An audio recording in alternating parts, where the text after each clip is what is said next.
Pocket FM. To unlock all the episodes, click the link in bio. My wife let her rich boss mock me for being a nobody waiter at her promotion party. Neither of them knew I own the building they were celebrating in. Well, well. Chase Rothman is the waiter at his wife's big celebration. What's next, Chase? Dishwasher of the month. Boris's voice cut through the laughter at the table. Chase froze in the doorway, still in his waiter's uniform, plates balanced in his hands. Across the table, Celia sat glowing between her colleagues, smiling, until she saw him. Her smile vanished. Only if Celia knew who her husband really was, she'd be terrified and proud at the same time. Chase hadn't planned on seeing his wife tonight, not like this. Not in the hotel where he'd just started working 2 days ago, head down, tray in hand, hoping to make it through until his first paycheck before telling her. But here she was, a celebrated guest. And here he was, a waiter. Celia's eyes met his, and she was shocked at first. Then it gets colder. The dinner was supposed to celebrate her promotion. Instead, it became a public humiliation for her. That's Celia's husband? Someone whispered. Thought she married rich. Guess she's the breadwinner. Laughter rippled down the table. Glasses clinked in mock cheers. Heat crawled up Chase's neck. He set the tray down, knuckles white, forcing himself to stand still. Boris leaned back in his chair, grin wide and cruel. Man, must be tough, huh? Watching your wife sign million-dollar deals while you take her orders? Literally? The laughter got louder. Chase's uniform still smelled of burnt espresso from his other job at the coffee shop.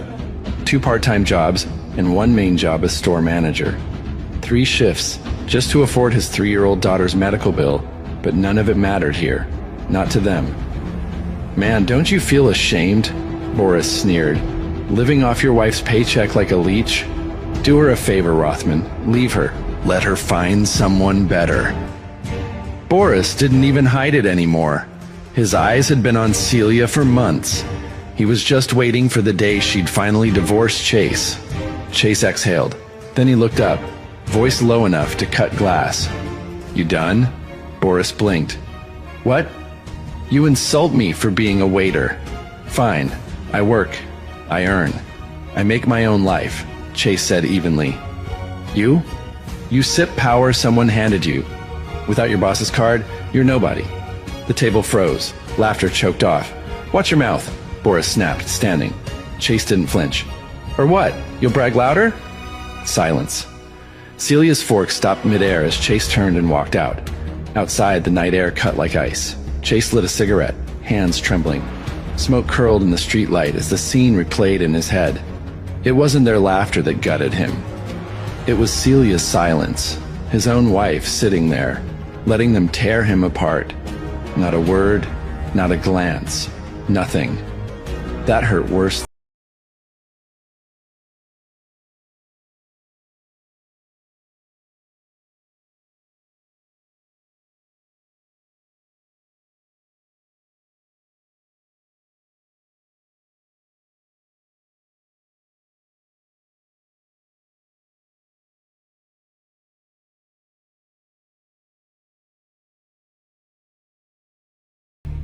Chase blinked.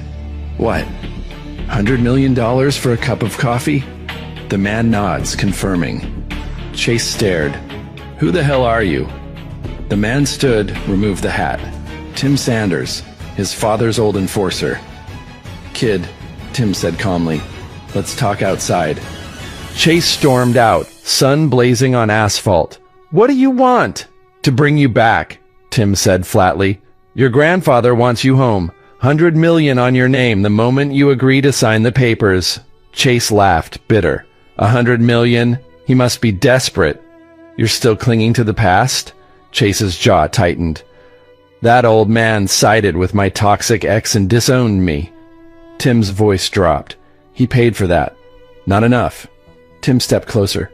You'll waste your life serving coffee? I'd rather be broke, Chase muttered, than live as rich on their leash. Tim's tone softened, almost pitying. One day you'll come back. Not for money, Tim paused, but for someone you love. Chase stared at him, silent, then turned away and walked muttering. Not today.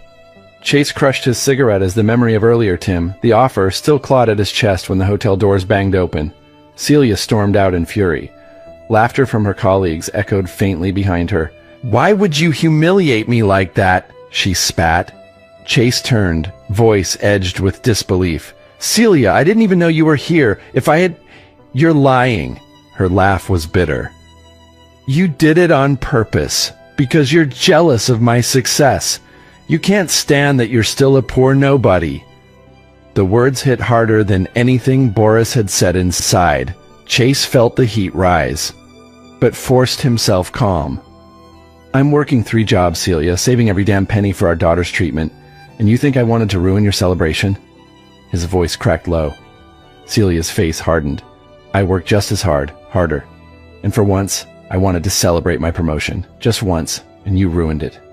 She turned away. Celia had married Chase for love, but love didn't pay hospital bills. Love didn't erase the poverty grinding them down while their daughter fought leukemia. Chase opened his mouth to respond. Just then, Celia's phone buzzed. It was from the hospital, hence she immediately answered. She froze, listening to what the doctor had said, and ended the call. "The hospital," she whispered. "Our daughter. It's urgent." Looking helplessly at Chase.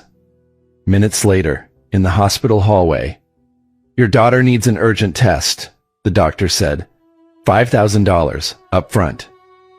"5,000?" Celia's voice cracked. "I'm sorry," the doctor murmured. Celia spun on Chase, trembling. 5,000? We don't even have 500. She shoved him. "I'll handle it," Chase said quietly. "Handle it?" Celia laughed, jagged. "How? By carrying plates or by selling coffee?" With that, Celia slapped him hard. The slap cracked like a gunshot. Silence, then whispers. Nurses smirked. Poor man, humiliated by his own wife. They had no idea who he really was. "You're useless," Celia hissed. "Blind. That's what I was to marry you. I want a divorce, Chase. I'm done being the wife of a nobody." Chase stood frozen, and his cheek burned from the slap he got from his wife, who stormed toward the ICU door. Chase felt something twist inside him. Enough was enough. He had to fix this, no matter the cost. Without a word, he turned and walked out. Outside, Chase stopped on the sidewalk, staring at the city skyline. The world had beaten him down, and now it was daring him to rise. They thought he was a nobody. They were about to learn who he really was. He took out his phone and scrolled to a name he never wanted to see again. After a long pause, he called. "I need money," Chase ordered. "How much, boss?" the man asked, smug. 50,000. That's an easy amount, but it needs your one signature." "Are you coming to sign or choosing to stay broke, Mr. Rothman?" Chase gritted his teeth. "I'll be there." "Fantastic. Come up to my office, Mr. Rothman." The voice crackled over the noise in the background. The line went dead. Chase ran 20 blocks to Century Tower, sweat pouring down his back. The building stood like a monument to power and money. Without hesitation, he marched to the front desk. "I'm here to see the chairman, Tim Sanders." The receptionist looked Chase up and down. He was sweating, disheveled, and his suit looked slept in. She rolled her eyes. "Do you have an appointment?" He hesitated. "No, but I was told to come. If you don't have an appointment, I can't help you. Our chairman doesn't see just anyone." She looked at him disgustingly. "Can't you just ask him to come down?" Chase pressed. The receptionist gave a mocking laugh. "You want Tim Sanders to come down for you? Who do you think you are? Leave, or I'm calling security." "Hey, show some respect," Chase snapped. "Just ask him to come down, then you'll see who I am." "Security!" She waved them over. "Get rid of this poor guy." 2 guards walked over. One said flatly, "Get out on your own, or we'll throw you out ourselves." "Just let me call him," Chase barked, resisting. "He asked me to come." "Seriously?" The receptionist scoffed. "He really thinks Tim Sanders is expecting him." As the guards grabbed him, a man in a tailored suit and gold-rimmed glasses approached. "What's going on?" Jason Young, director of HR, stepped into the lobby. The receptionist immediately straightened. "Mr. Jason, this man's causing a scene. Says he's here to see the chairman. No appointment. Refuses to leave." Jason's eyes landed on Chase, and lit with cruel delight. Well, well, Chase Rothman, still alive, I see. Old history burned between them, years of rivalry, Jason's constant mockery every time they crossed paths. He waved the guards back. "It's fine, let him through." Jason's smirk was poison. "So, you're here to see Sanders? What's the plan? Pitch some miracle idea, beg for cash?" Chase ignored him, dialing his phone. Jason leaned close, voice low. "Celia just called me, you know." Chase froze mid-dial. Jason's grin sharpened. "She told me you're broke. Can't even pay your daughter's bills. Must suck to be a man and fail your family." "Shut up," Chase growled. "I'm just trying to help," Jason mocked, "taking Celia out to dinner tonight. Lending her some money." He leaned in, whispering venom. "After I make her sleep with me." He winked. Jason never got over Celia choosing Chase over him years ago, but now he thought he'd finally won. Too bad, he was wrong. Jason grabbed Chase's limp hand, shaking it mockingly. "You've crossed the line," Chase said, voice low, fists trembling. Jason laughed in his face. "Yeah? And what are you gonna do about it?" Chase's eyes darkened, dangerously cold. Jason saw the shift too late. "Security!" Jason barked, suddenly nervous. "Hold him down!" Two guards slammed Chase to the floor. They had no idea who they were dealing with, but they'd find out soon enough. Jason sneered down at him. "Go ahead, swing at me, I'll press charges. Maybe a jail cell will teach you humility, and give me more time with your wife." "Stop. What's going on here?" A commanding voice cut through the chaos. Heads turned. An older man with silver hair walked briskly toward them, flanked by staff. Jason's face went pale. "Mr. Sanders." Sanders' eyes narrowed, looking at guards holding down Chase and then at Jason. Without warning, he slapped Jason across the face. Everyone froze. "Who gave you the right to manhandle my guest?" Jason was stunned. Sir. He looked like some random guy off the street and said he wants to meet you. If Mr. Rothman wants to meet me, he meets me. And you are lucky I didn't fire you on the spot." Sanders glared at Jason. The guards immediately released Chase. They were going to witness the storm Chase Rothman was about to unleash. Sanders rushed forward and grabbed Chase's arm gently. "Are you all right, sir?" The Century Group staff stood paralyzed. The billionaire CEO, Tim Sanders, was apologizing to a man in scuffed shoes and wrinkled sleeves. The same man Jason just tried to humiliate. The same man who seconds ago was about to be thrown out. Everyone in the office looked on, confused, rattled, whispering, "Why would Tim Sanders treat a poor nobody like a VIP? Who the hell was Chase Rothman? What power did he hold over the chairman?" Jason went rigid, cold sweat soaking the back of his neck. The receptionist looked like she wanted to melt into the floor. Chase smirked at Jason and the receptionist. Jason stammered, "Chase, listen, Jason Young," Sanders cut him off coldly. "You're fired. Get out." Jason went pale, his legs buckled. In a single sentence, his career was over. One moment a department head, the next, nothing. Chase Rothman, that Chase was being treated like royalty. Jason couldn't wrap his head around it. Meanwhile, the receptionist tried to vanish behind her desk.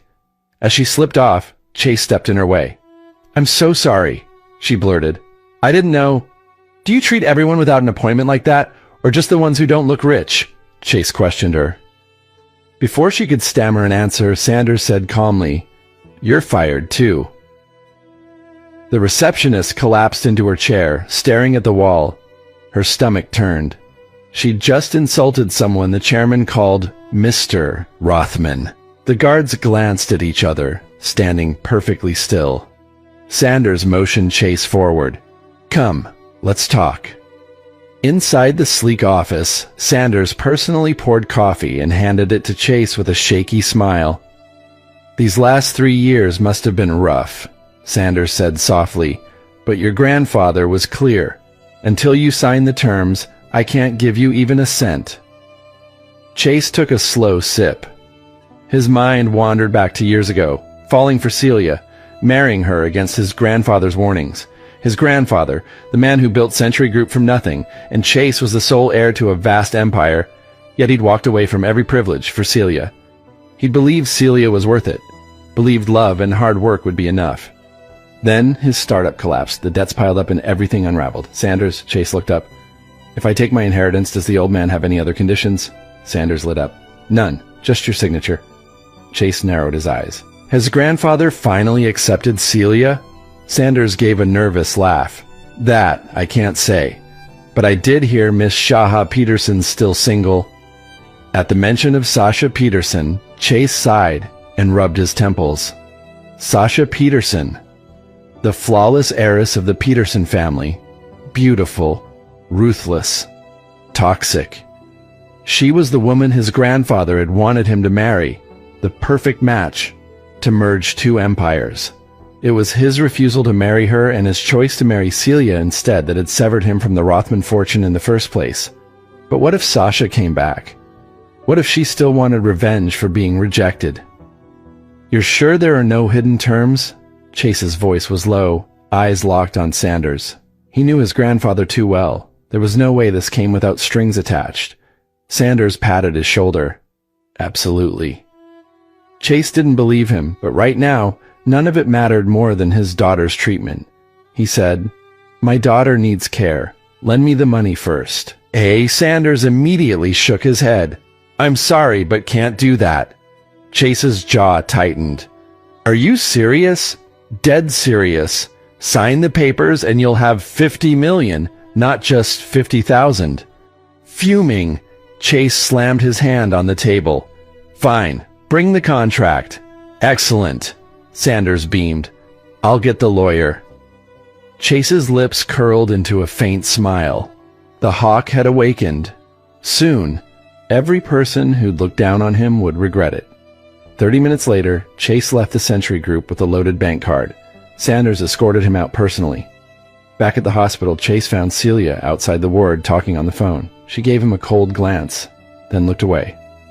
Inside, his daughter was sleeping fitfully, her small face scrunched with pain.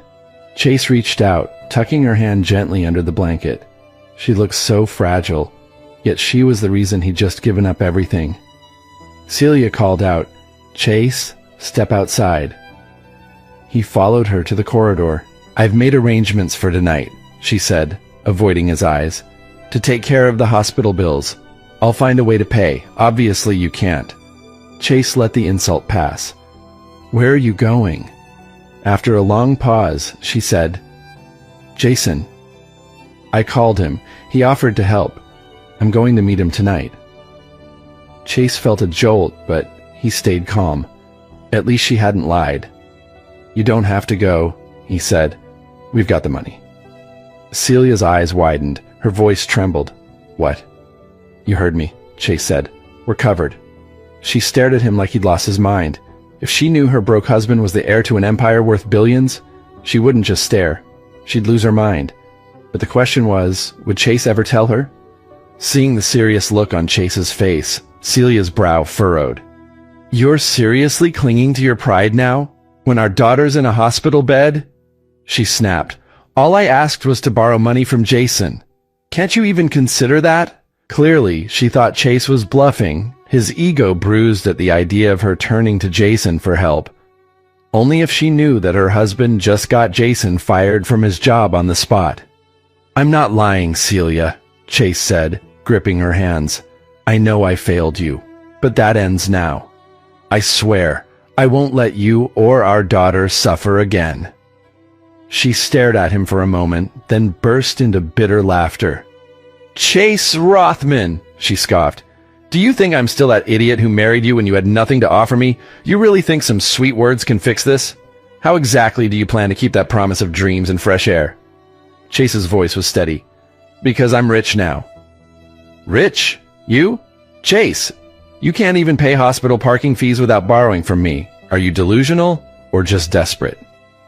"I can't trust a man like you who sells coffee and cleans plates at restaurants," she spat. Her words cut, but Chase didn't flinch. Because soon, she'd see. Would she believe him or call him crazy before the truth burned the world down? Chase exhaled deeply. For once, believe me, don't worry about the bill. I'll handle it. Wait here." He hurried off before she could say anything further. He didn't want her knowing the truth. Not yet. Especially not the part about his grandfather and the inheritance. Because something about it wasn't sitting right in his head. At the payment counter, Beatrice didn't even look up. "You again? Scrape together a few $100? Don't waste my time. Come back when you can pay the full amount." Everyone in the hospital knew Chase's financial situation. That's why none of them ever held back from insulting him. But today was different. Today, they were about to learn why humiliating him was the biggest mistake of their lives. Chase silently handed her his card. She sneered. "What? Did you sell your ass? Let's see if this even works." The payment went through. Full balance. Cleared. Beatrice's smug face dropped as she printed the receipt. Chase took back his card and said, "If I sold my ass, at least someone would buy it. You? With that attitude and those eyes? Try harder." He turned and walked away, his silence louder than any insult. Behind him, Beatrice stood paralyzed, receipt trembling in her hands. Everyone stared at Chase like they were seeing him for the first time. Who exactly was this man they thought was a nobody, and what kind of power was he hiding? Chase paced at the bottom of the hospital stairs and dialed Tim, trying to shake off the sting of Beatrice's attitude. Tim picked up fast. "Hey, boss. Just heard what happened. Want me to deal with that doctor?" "Not now," Chase said. "I need a new pediatrician. Someone better. Got one in mind. Owes me a favor. I'll send him your way. Anything else?" "No." Chase hung up and headed back to the room. One problem off his list. For the first time in years, he wasn't powerless. For the first time in years, the Rothman Empire was his to command, and he would use every cent, every connection, every ounce of power to make sure his daughter got the best treatment, to make sure his family, the ones who doubted him, never dared again. Inside, Celia was waiting, arms crossed. "Did you pay the bill?" Chase handed her the receipt. "Yeah, file it later." She glanced at the amount, paid in full. Her eyes narrowed. "Where'd you get the money?" Chase hesitated. "Jack Wendell lent it. I had some savings." Celia exploded. "You're borrowing again? Do you have any self-respect? Or is begging your backup plan for life?" Chase's jaw clenched. He had just cleared the bill, yet she lashed out. "You know how hard I work?" Celia snapped. "I can't believe I used to pity Chad Manson. At least he handles his life." That stung. Chad, wealthy, smug, and constantly flirting with her, was everything Chase wasn't. And worse, her parents adored him. They keep urging Celia to leave Chase, to marry Chad Manson instead. But could they really convince her to sign those papers? And when they discovered that the nobody they despised was heir to the Century Group empire, what then? Would they crawl back in shame? Before Chase could respond, his phone rang. "I need to take this," he muttered, stepping into the hallway. He glanced at the caller ID. Sam Anders. It was his boss. "Chase!" Sam's voice was pure venom. "Do you want to keep your job or not? I can't believe I stuck my neck out hiring you, and this is how you repay me? You don't want the job? Then quit." Chase's eyes went cold. Sam used to be his subordinate, back when Chase still ruled the Rothman Empire. Now Sam enjoyed every chance to humiliate him. Everyone at work did. Chase endured it, for Celia, for their daughter. But not anymore. He'd already missed too many days caring for his sick child. He knew the pink slip was coming. So why wait? "You're right," Chase said coldly. "I quit. And here's something you should remember years ago. I should have fired you. But I didn't. That was my mistake." He hung up without waiting for a reply. The silence after was deafening. For the first time in years, Chase felt free. And soon, Sam and everyone at that office who mocked him would get news so shocking, they wouldn't believe it, even after seeing it with their own eyes. The day was coming when they'd realize the nobody they humiliated owned everything they stood. Outside the hospital, Chase's head throbbed. Just the thought of his in-laws made him tense. If they love money so much, fine. I'll show them the money, he thought. He pulled out his phone and called Tim Sanders. "Hey, boss," Tim answered. "What's up?" "How hard would it be for me to buy Blitz Tech?" Chase asked casually. "How fast do you want it done?" Tim glanced at his wristwatch. "Now," Chase ordered. "Give me 10 minutes." Chase hung up and hailed a taxi. Chase hung up and hailed a taxi. This time, he wasn't just paying bills. This time, he was going to show everyone exactly who Chase Rothman really was. Inside the Blitz Tech office, Sam Anders was mid-rant. "That arrogant loser! Who does Chase Rothman think he is?" He slammed a chair into the wall. From down the hall, Lou Simmons, the general manager, stormed into the marketing wing. "Sam, what the hell is going on?" Sam froze. "Mr. Simmons, you look like a toddler in a tantrum," Lou snapped. "Clean up your mess. The new boss is arriving." He started to leave, but turned back. "And if you screw this up, I'll skin you alive." Sam blinked. "New boss? It just happened a few minutes ago. Someone bought all our shares. 50 million. Sam gawked. 50 million for this company? That's overpaying by at least 30. What an idiot, Sam thought. "Don't just stand there," Lou barked. "Grab the staff. We're going downstairs to greet our new boss." When Sam would see who the new boss really was, it wouldn't just shut his mouth. It would destroy his pride forever. Downstairs, a crowd gathered. Excitement buzzed through the air. A taxi pulled up to the company entrance, and Chase Rothman stepped out. Sam's face darkened. "You've got to be kidding me. Chase, I fired you. You've got no reason to be here. Get lost." The staff murmured. "He's back? What a shameless man." No wonder Sam was pissed. "You tanked our review scores. Look at that taxi. Guess he really is broke." Chase stood silent, looking for Tim, who was supposed to be here by now. Where the hell is Tim? Chase thought. Lou turned to Sam. "What's going on?" "He's no one. I just fired him. I'll deal with it." Lou addressed Chase directly. "You're Rothman? The one who took all those sick days?" Chase gave a half smile. "That's me." "Then leave. Now, or I call security." Lou threatened him. "You sure?" Chase tilted his head. "Say the word and I'm gone, but you'll regret it." Sam barked a laugh. "Who do you think you are?" Lou snapped his fingers. "Throw him out now." Two burly security guards grabbed Chase's arms. Staff snickered, phones out, filming Chase getting humiliated. Not one of them realized they were filming the moment their careers were about to end. Mockery hissed through the air like knives. The guards dragged Chase toward the doors. Chase tried to free himself from the guards' grip, but they held him tight. "Don't ever dare to step into this office," Lou growled. "What an eye-pleasing view," Sam added with a grin. They thought they'd humiliated him. They had no idea what humiliation was, but they were about to learn.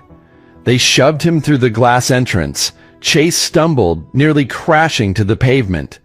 Just then, a Rolls-Royce Phantom slid to a stop at the curb. The door swung open as Tim Sanders stepped out. Gasps cut through the staff like a wave. Tim Sanders, the richest man in Laudervale, the man no one dared cross. He caught Chase by the arm before he could hit the ground. Slowly, deliberately, Tim turned toward the stunned BlitzTech employees with a murderous expression on his face. "Who?" Tim's voice sliced through the silence. "Just laid a hand on him?" No one answered. Tim's glare locked on Sam. "You?" Lou stammered. "Mr. Sanders, we didn't know—" "Didn't know what?" Tim roared, voice booming so loud it rattled the glass doors. "Didn't know you just assaulted your new boss?" The world froze. A pin could have dropped in that silence. Sam's jaw slackened. "New boss?" His voice was a whisper drowned out by the collective gasp. Tim stepped aside like a man revealing a firing squad. His hand swept toward Chase. "Yes," he said, every syllable sharp and lethal. "Meet your new boss. Chase Rothman." The name detonated through the crowd. Gasps. A scream. A phone slipped and shattered on the floor. Every smirk, every mocking laugh, every smug whisper. They vanished in an instant. Sam went corpse white. Lou's knees almost gave out. The two security guards who had manhandled Chase released their grip, suddenly trembling. The man they had dragged through the dirt, mocked, thrown out like trash, now owned every single one of them. And Chase, he didn't smile. He just looked at them, cold and silent, like a predator sizing up prey. Chase stepped forward, calm, deadly. Remember what I told you earlier? That I should have fired you years ago? I can fix that now. Fire him! Tim ordered the guards. Sam panicked. Please, Mr. Sanders, don't fire me and Mr. Liu. You know me. Liu's fist cracked across Sam's jaw. He hit the floor, scrambling on his knees. Mr. Rothman, I was wrong. Forgive me.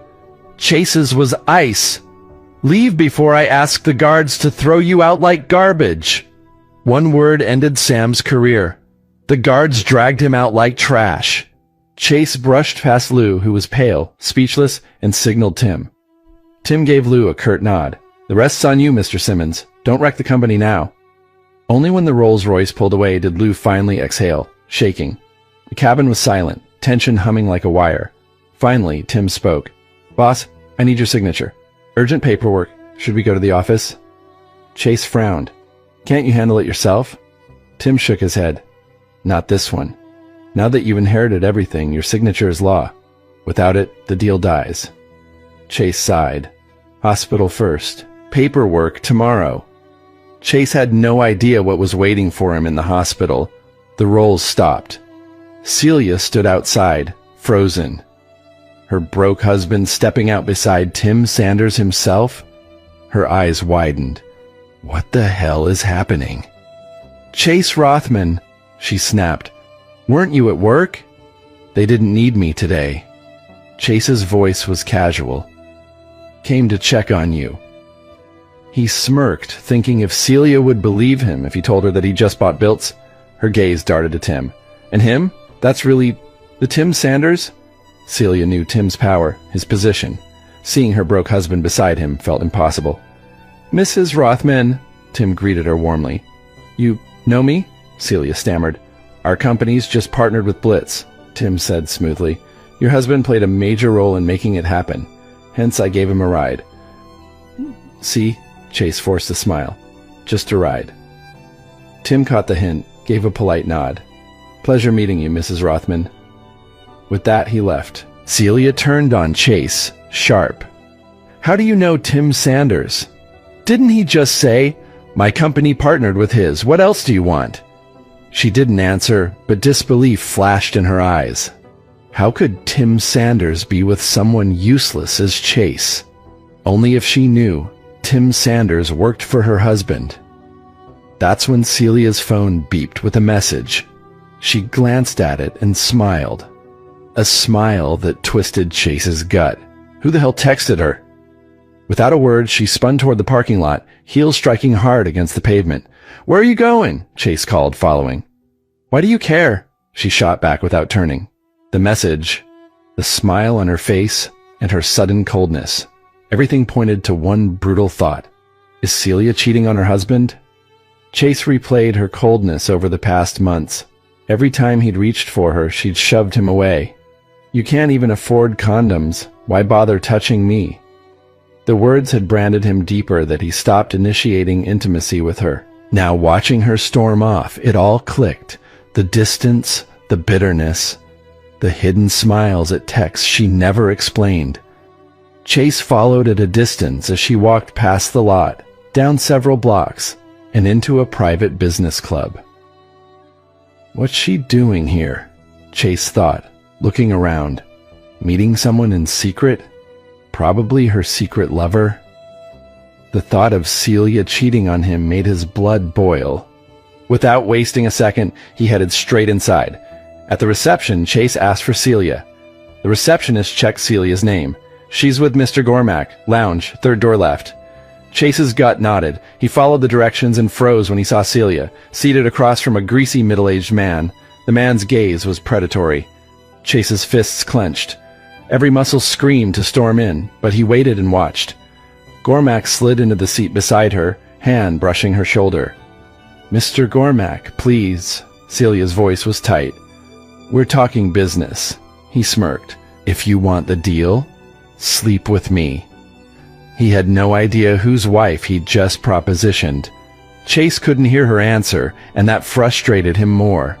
Celia's body went rigid. Her phone buzzed. She snatched it, saw Chase's name, and bolted for the exit. Poor husband. Poor life.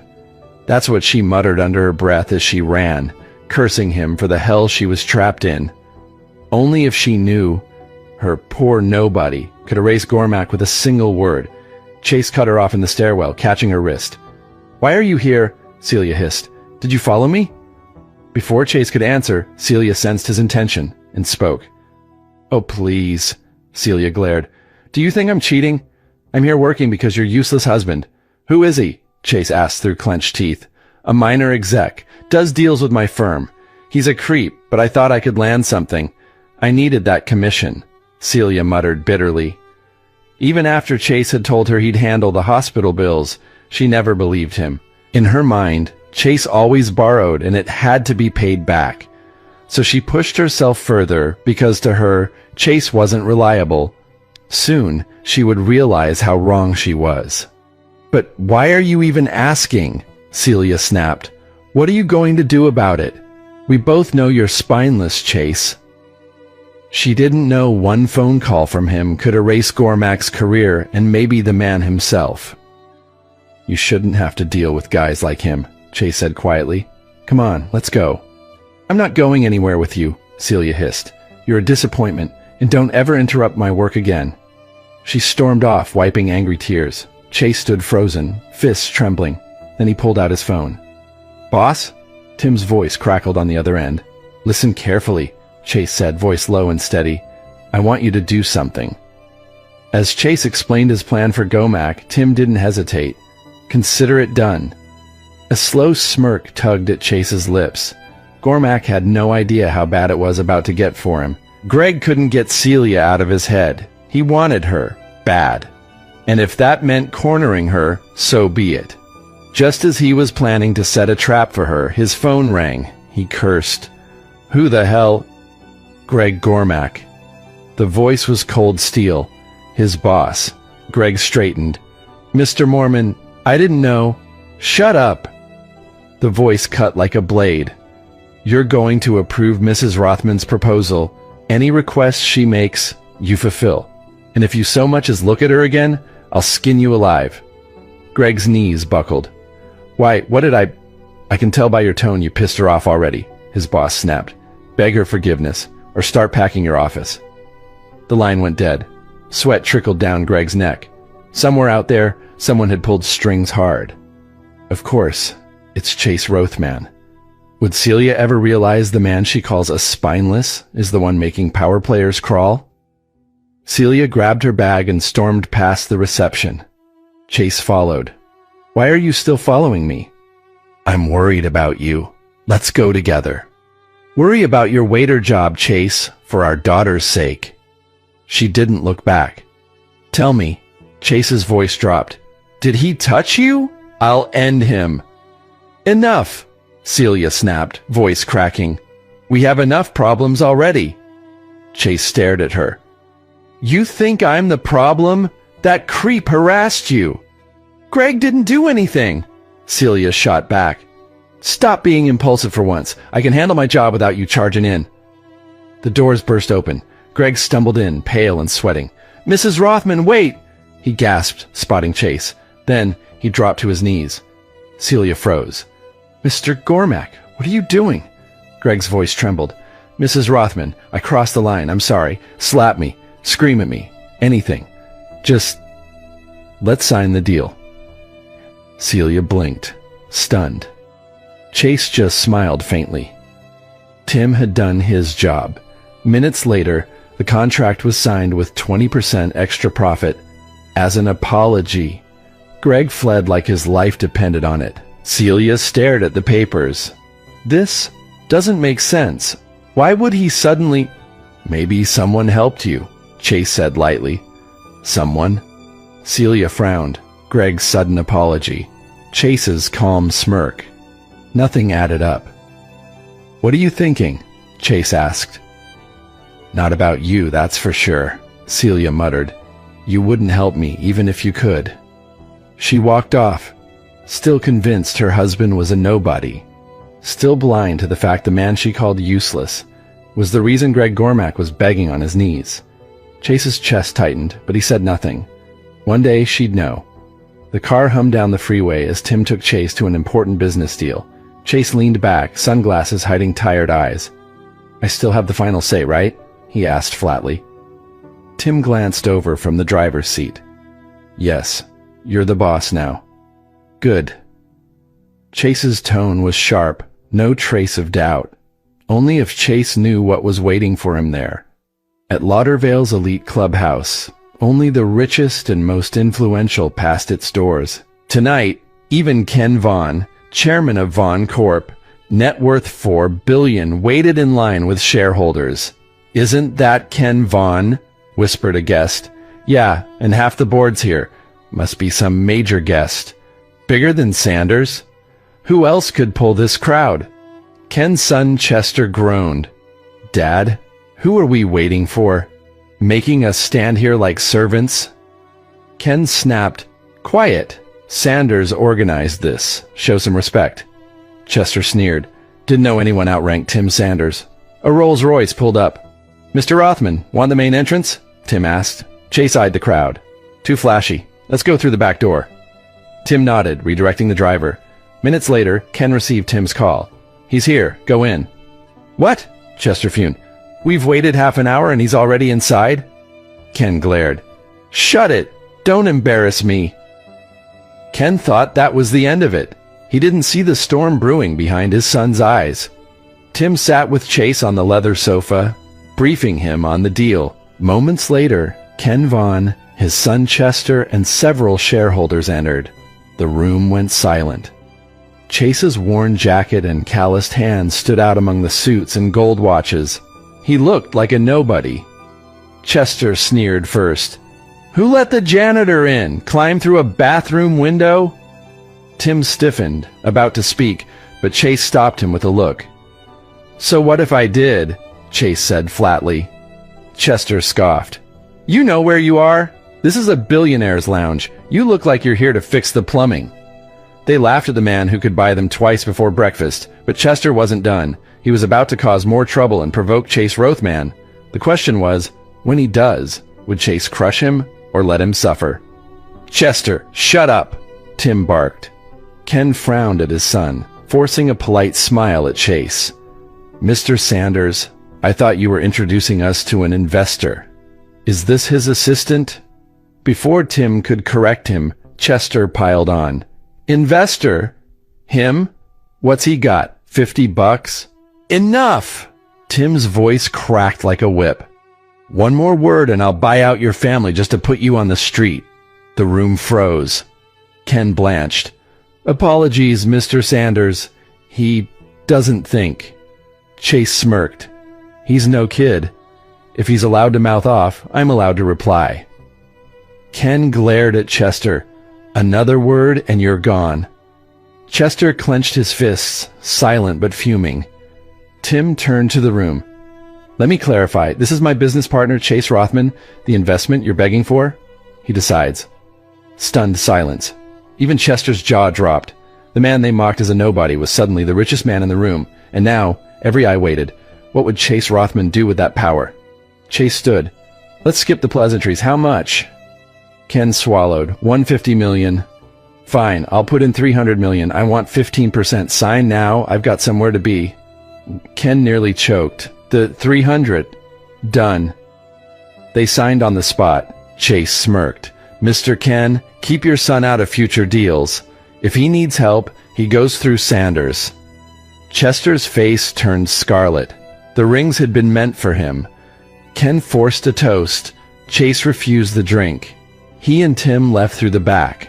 Out there, Celia still thought she married a broke nobody. What happens when she finds out she's been sleeping next to a ghost king? Before Chase and Tim could exit, the doors burst open. A crowd spilled in. Celia among them. "Celia?" Chase froze. Her breath caught. "We came to celebrate the Greg contract," she said lightly, voice tight. "Why are you here?" She gave Tim a curious look. "Business. Tim cut in smoothly, already slipping away with a wink at Chase. Pure coincidence. Chase didn't correct him. He had no reason to tell her the truth. Not yet. Please, Celia hissed under her breath, panic flickering in her eyes. Before any of my colleagues see you, just walk away.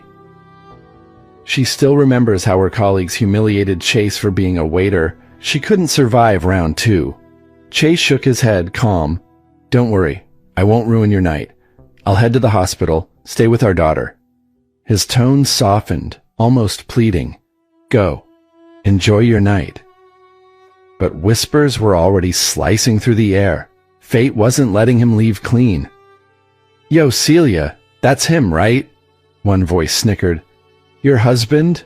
Another mocked, laughter bubbling. Celia's face flushed. Chase sighed. He thought this was going to be just another awkward night. He had no idea the chaos waiting inside. In minutes, this room would learn exactly who Chase Rothman really was, and when Celia found out, nothing would ever be the same.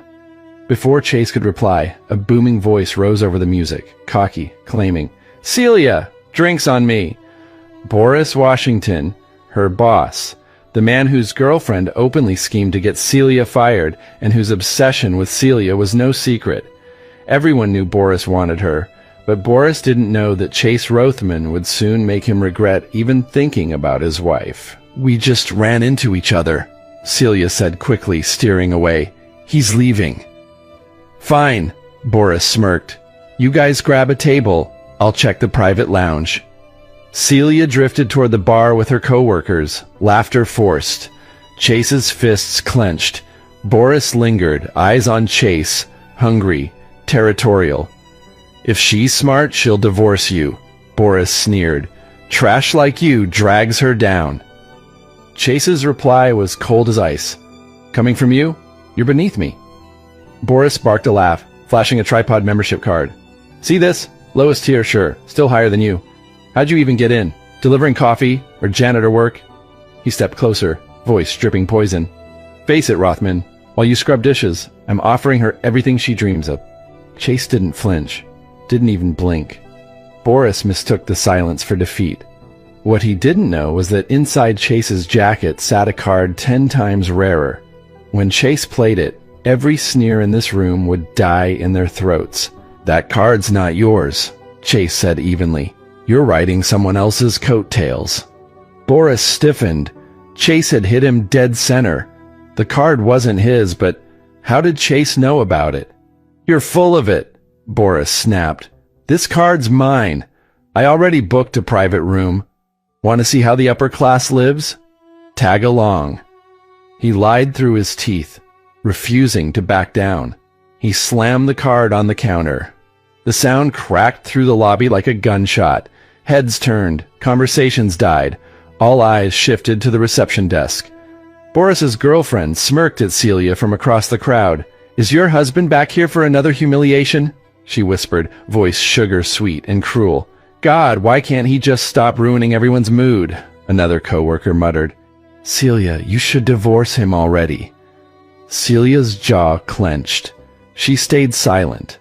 Only if she knew the man she pitied was about to silence this entire room. And once Chase played his card, no one would ever look at him the same way again. The receptionist typed, glanced up. Sorry, all private rooms for normal members are full. Boris froze, red-faced. It was such an embarrassment for him, and he wasn't going to let it slide. Chase chuckled low. Is this the upper-class life you promised? Stopped at the door. At least I have a membership, Boris barked. Sir, the receptionist said sharply, keep shouting and I'll call security to drag you out. Everyone else laughed while Bori and his girlfriend greeted their teeth. Chase laughed outright. VIP treatment, huh? Boris's smirk faltered. Celia was watching. His girlfriend was glaring daggers at him for causing a scene. All this chaos, because of Chase Rothman, the nobody. The humiliation only fueled Boris's obsession with Celia. He wouldn't let this slide. Not tonight. Chase leaned on the counter, calm. Any rooms left for me? The receptionist raised a brow. Not unless you've got supreme clearance. Boris barked a laugh, pouncing. Supreme? This guy can't even land a proper waiter job. You're asking for supreme clearance from him? What a joke. Laughter rippled through the crowd. Celia's co-workers snickered. Her girlfriend whispered, "Poor Celia. Married to that?"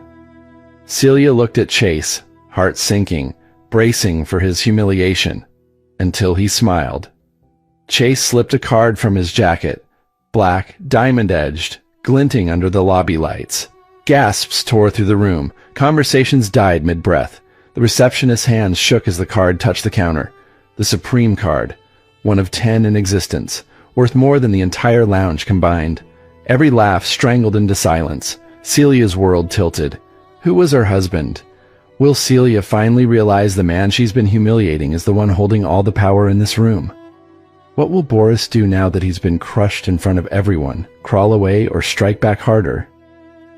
And when Chase's true identity as a billionaire comes out, will Celia beg for forgiveness or walk away forever? Please subscribe to the Pocket FM YouTube channel and press the bell icon for instant notification. Check out our channel for more such exciting shows. Pocket FM. To unlock all the episodes, click the link in bio.